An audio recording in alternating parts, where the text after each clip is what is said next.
E aí, pessoal, tudo certo? Bom, hoje o nosso papo é sobre aquele sócio que toda empresa tem, mas que ninguém nunca convidou para a sociedade. Sabe?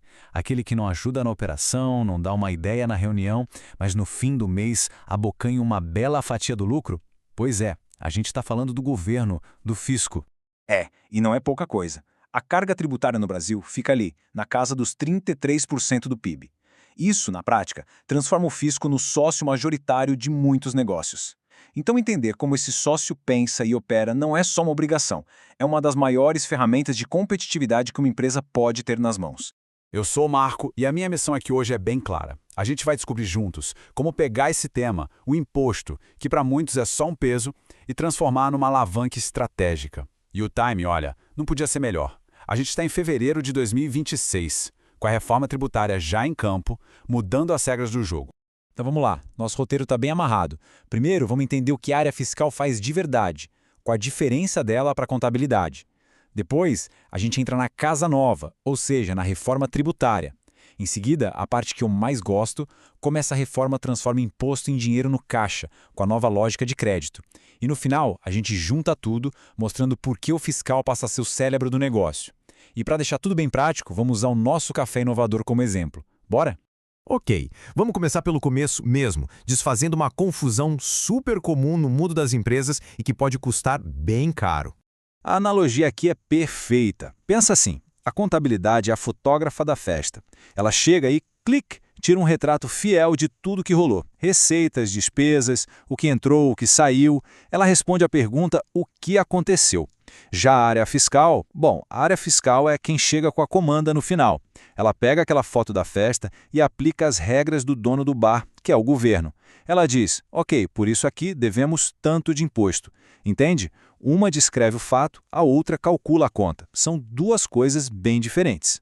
E essa diferença fica muito clara na grande decisão que toda empresa toma no início do ano, o regime tributário. Vamos ao nosso café inovador. Imagina que ele está crescendo, abrindo loja, comprando equipamento. A margem de lucro real dele pode estar bem apertada. Se ele escolhe o lucro presumido, o governo basicamente chuta uma margem para ele, tipo 8%. Só que se a margem real do café foi só de 3%, ele vai pagar imposto sobre o lucro que nem existiu. Já no lucro real não tem chute. O imposto é calculado sobre o lucro que de fato aconteceu, aquele da foto da contabilidade. Dá mais trabalho? Sim, mas para o negócio em expansão costuma ser bem mais justo. E daí vem nossa primeira grande lição. A escolha do regime tributário jamais pode ser no piloto automático. Aquela coisa de, sempre foi assim.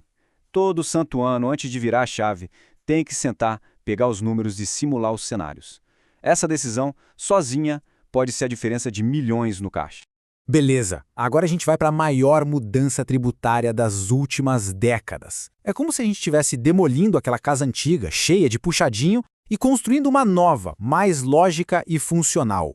Lembra daquela confusão de PIS, COFINS, IPI, ICMS, ISS?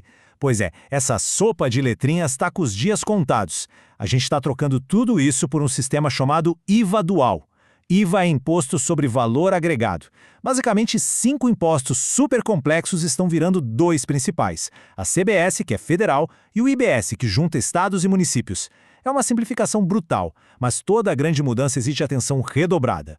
E essa troca não é do dia para a noite. A transição vai até 2033. Mas o ponto mais importante é o agora, em 2026. A gente está numa fase de teste.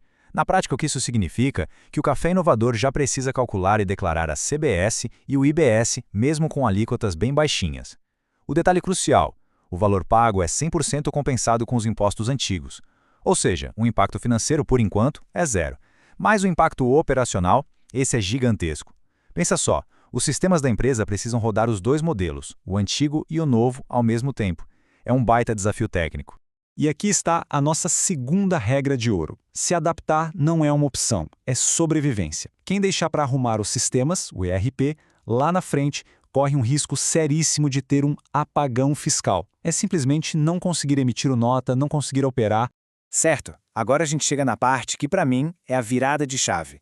É aqui que o imposto deixa de ser só um custo e vira um jogador ativo na gestão do negócio. O nome do jogo é não cumulatividade plena. Antes, era uma briga danada para saber o que gerava crédito de imposto e o que não gerava. Agora, a regra ficou muito mais clara. Basicamente, tudo que a empresa compra e usa na sua operação gera crédito. Para o nosso café inovador, isso é uma revolução. O imposto que está na conta de luz, no aluguel da loja, no serviço de limpeza, até na máquina de expresso caríssima, tudo isso vira crédito para abater do imposto a pagar na venda do cafezinho. Quem for mais rápido e eficiente em capturar esses novos créditos, sai na frente com um custo menor. E por que essa gestão de crédito se tornou tão vital?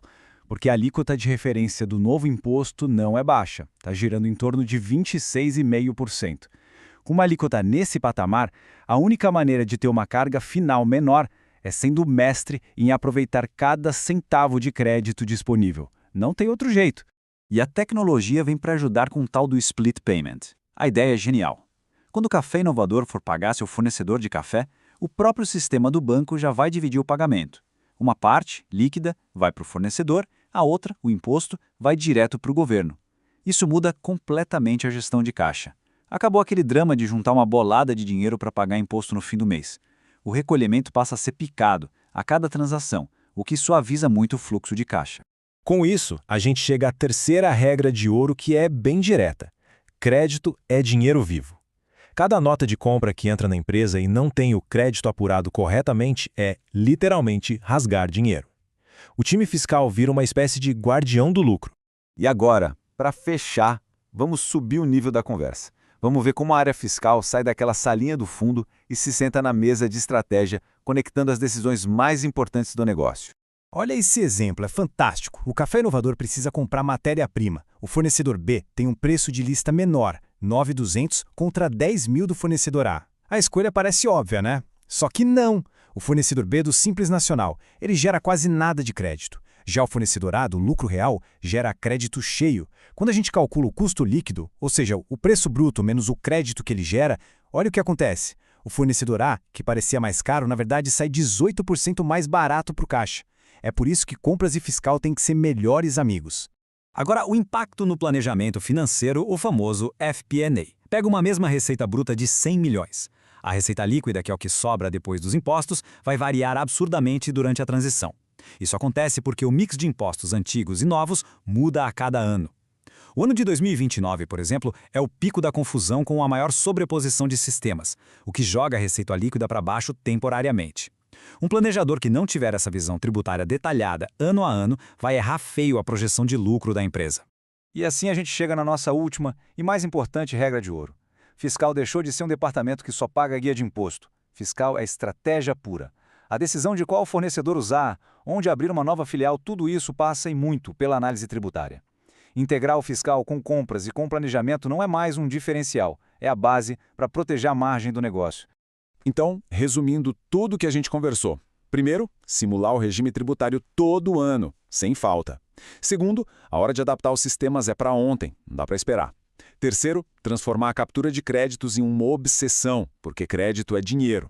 E quarto, treinar o time de compras para olhar o custo líquido e não só o preço na nota fiscal. Fica então a pergunta: na empresa, a área tributária ainda é vista só como um centro de custo, aquela obrigação chata?